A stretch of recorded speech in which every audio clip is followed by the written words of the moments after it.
Ciao a tutti, sono Aurora Caporossi, founder e presidente di Animenta.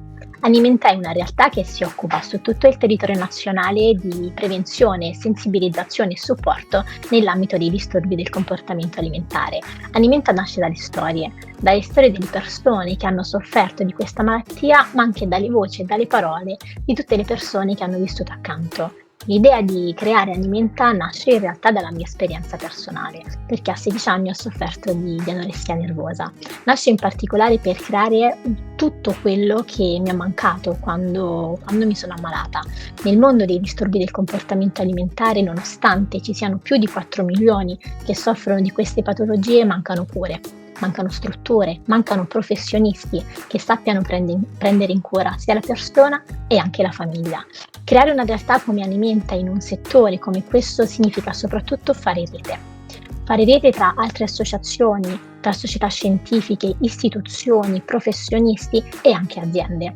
Significa soprattutto riuscire a creare un ponte tra le persone che l'aiuto lo stanno cercando e tutte quelle realtà, quei professionisti che possono fornire un aiuto concreto, che sappiano prendere in cura sia la persona ma soprattutto la famiglia. Ad oggi quello su cui noi stiamo provando a lavorare è portare Animenta, a portare una realtà come quella dei disturbi alimentari in quei luoghi in cui ancora non se ne è parlato, in quei luoghi in cui ancora non si conosce bene la patologia, con l'idea di fare prevenzione e sensibilizzazione. Abbiamo infatti cominciato a lavorare anche in tutto quello che è l'ambito della responsabilità sociale d'impresa, che ci porta quindi a lavorare con aziende, enti e fondazioni per portare un supporto sia all'interno dell'azienda ma soprattutto fuori. Una delle principali difficoltà su cui noi stiamo lavorando è quello di riuscire a rispondere alla domanda: che cos'è un disturbo del comportamento alimentare? Perché ancora oggi questa malattia non si conosce così bene, non si riesce in realtà a rispondere a questa domanda.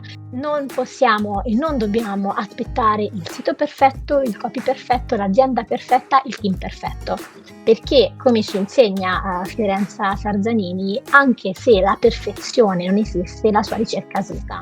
Quando mi chiedono quali competenze hai acquisito per creare Animenta, forse la competenza più grande è la capacità di ascolto.